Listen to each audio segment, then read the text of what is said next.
Now, one of the big fundamental drivers for the optimism around India is basically the government of India thrust, asking companies to make in India, basically getting global companies to manufacture and set up manufacturing bases and factories in the country. And this has, of course, got huge multiplier effect on the economy. From PLIs to semiconductors to, large global corporations like Apple announcing aggressive expansion plans. Hopefully, it seems to be all coming together. We have Rajeev Chandrasekhar, Minister of State for IT and Electronics, joining us. He's, of course, spearheading many of these initiatives. Rajeev, good morning. Great to have you with us here. Thank you very much for your time. Prashant, this side. I just want to start with, the PLI schemes. And I want to actually focus our conversation on these three areas. One is, of course, PLIs. The second is semiconductors. And the third, of course, is what's happening with Apple, the largest company in the world, and what they've stated, which is having 25% of manufacturing out of the country. But let's just start with PLIs. Big program being run consistently for the last few years since it's been announced. By when, Rajeev, do you think we'll start to see the benefits of PLI coming through in FDI numbers? Like what we saw back in the 90s with China. That's basically going to be the big thing when that starts to happen. Or are you starting to see signs of it already? Go on. Oh, absolutely. I think the signs are there for those who are looking. And certainly these plants that have come up today, we have large world-class plants that have come up in Tamil Nadu, in Karnataka, in Noida, in other parts of the country. And certainly there is, in my opinion, we have reached a stage or inflection point almost, where there is critical mass around electronics manufacture, specifically currently in the smartphone segment. And that is creating jobs, that's caused investments to come in. And more importantly, I think the almost total absence of India in the global value chains of electronics, which was the case in 2014, is now being transformed into where India is slowly and steadily increasing its share and presence on these electronics GVCs. And as you know, the electronics GVCs, apart from hydrocarbons, they are the second most traded commodities in the world today. The global trade of electronics about 1.6 trillion. And so our presence today is certainly a far higher presence, a far more significant presence than in 2014. All the major brands are certainly in India today and exporting. Both Samsung and Apple, the big brands, and then there is a slew of other brands that are smaller brands, including Indian brands. So I think we are at a stage where the PLI for smartphone has certainly translated into a very successful one, creating jobs, investments, and increasing share of the GVCs of that category.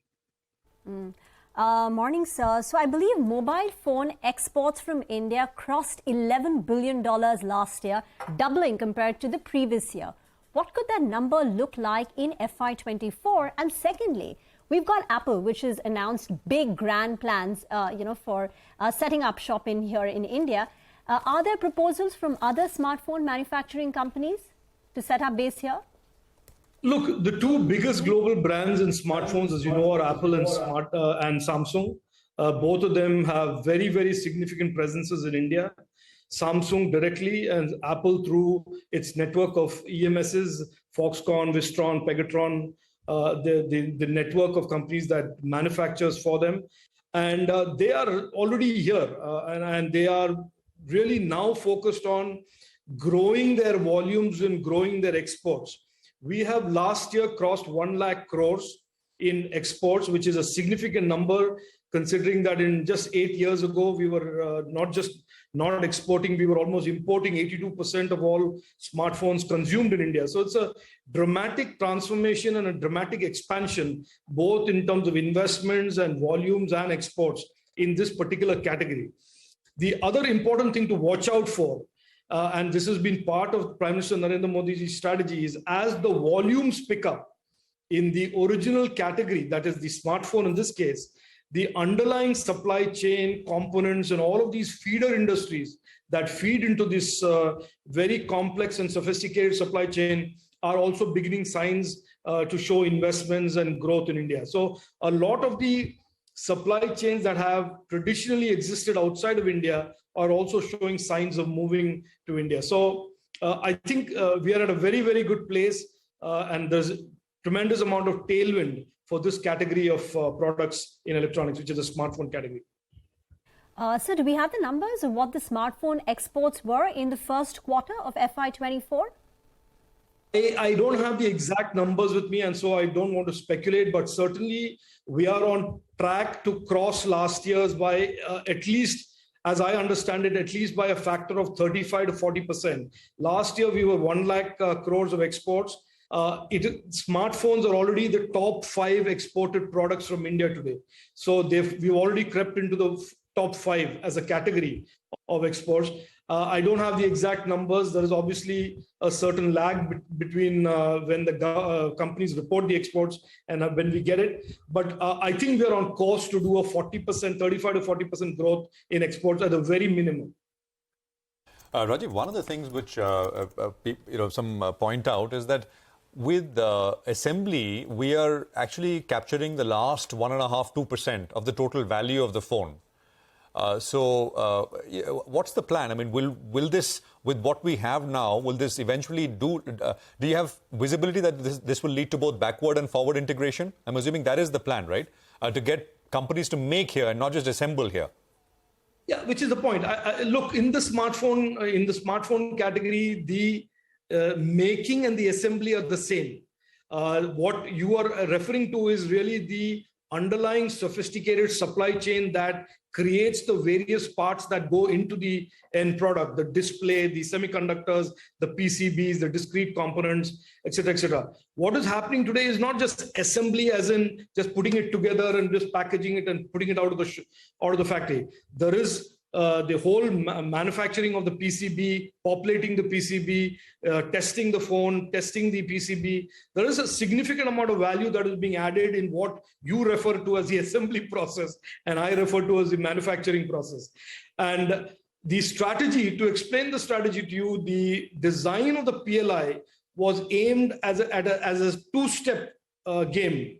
First, to create the volumes for the product, the actual original equipment. And then as the volumes reach a critical scale, that creates an incentive for the supply chain, the components ecosystem also to relocate, to invest and manufacture in India to supply this.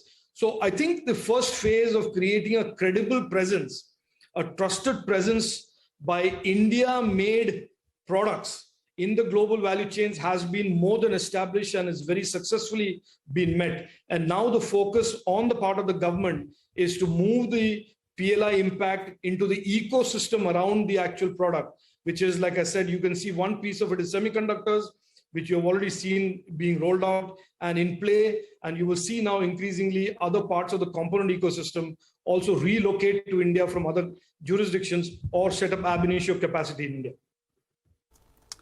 Hi, good morning, Mr. Chandrasekhar. Sir, since you mentioned the semiconductor issue, I want to know what is the status update of that Vedanta Foxconn push out there. They have reapplied, I think the 28 nm node is what they have put out there. So could you tell us, as of now, how do things stand and where are we in terms of approvals? Look, on the semiconductor space, there is a great deal of progress that have been made in the last 18 months across the ecosystem. So on design and innovation side, there has been tremendous amount of progress. We have almost 30 odd startups today that are creating next generation devices and chips. We have on the talent side made a lot of progress. We are just finishing the design and the final I's and T's being crossed on the research facility in Mohali. And on the fab and manufacturing front, you've seen the announcement for the Micron assembly plant that will be in Gujarat. It's a very, very big decision, very big investment in terms of strategic value. It's a memory player, and we see that as being value adding and adding to the products in smartphone and the IT hardware servers that are being manufactured in India and will be manufactured in India.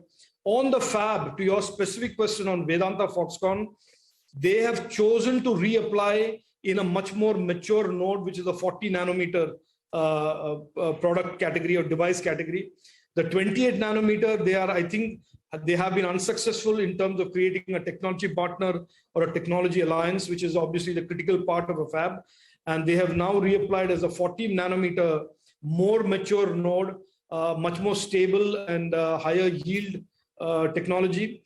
We are studying it. The proposal was only submitted a few days ago. We will study it and see if it meets our requirements of being a viable and credible proposal.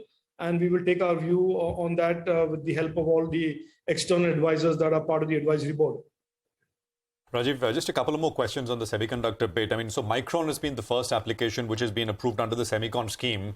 So on that, right, again, I mean, as some have pointed out that the company is only putting in about $800 million out of the 2.75, which is the total cost. The rest will be borne by the center and the state.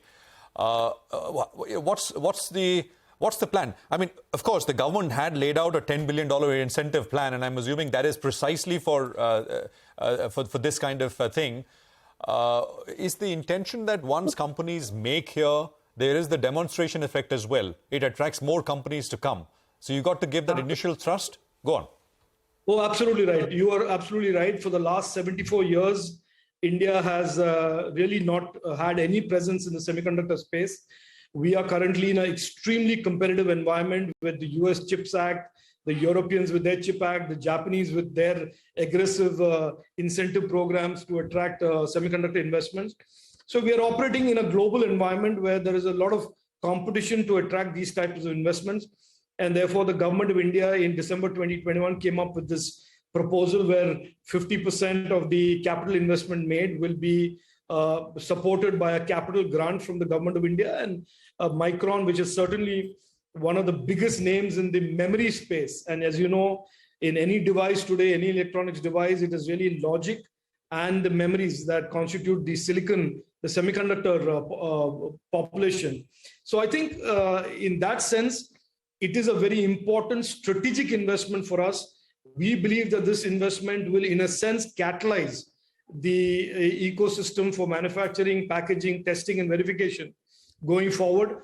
And I must point out to you one thing for those who probably haven't understood this or picked this up, that packaging is about as critical to drive performance and innovation in future products and devices as much as semiconductor manufacturing. So semiconductor packaging is also a force multiplier for performance. And so therefore innovation and packaging around innovation around packaging is also a very critical element of the ecosystem that is being built today in India.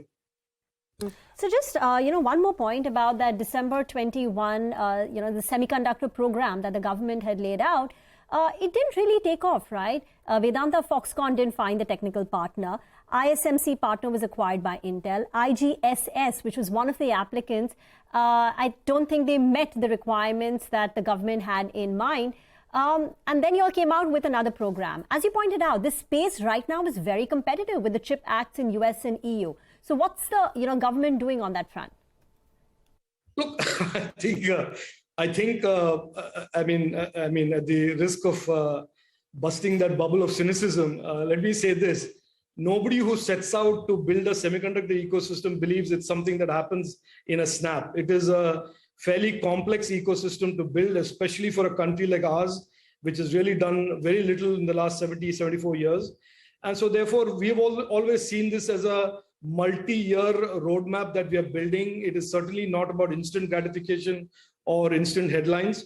I can certainly say that maybe we should have kept the window open initially for more than 45 days. That was maybe a tactical mistake that we made. And so the first round of proposals was certainly proposals that were, for example, the IGSS proposal did not cut muster with our technical advisory group. And so we've reopened the window. And like I said, I don't see this as something that is going to have only short-term goals. This is really a medium to long-term play about building an extremely competitive, innovative semiconductor and electronics ecosystem that in turn becomes a part of the global semiconductor and electronics value chains that is currently, as you know very clearly, is going through a process of being redrawn and redesigned as post-COVID people look for alternate destinations for their products and their devices. So I think I don't see this as anything but a natural process of being patient and building this ecosystem with focus and determination, which the Honorable Prime Minister has signaled from December 2021. The money is there, the capability and the intention of the government is there. And I think the world is currently certainly looking at India as a very, very attractive destination, both from a market as well as from an innovation and manufacturing hub point of view. Right, and we wish you all the best. Thank you very much, Rajeev, for joining us. It's a pleasure, and we hope to have many more conversations along the way as efforts are on to build that sort of ecosystem for semiconductors here. First steps taken, first company and the plans with Micron approved by the cabinet. Well, we'll take a very quick commercial break here with the news that the markets are doing just fine. We have the management of Birla Corporation joining us next. The company's been a big winner, surging nearly 40% in FY24 so far already. After that, we have the management of Karnataka Bank to discuss the growth and business outlook. Stay tuned. The conversation coming up next.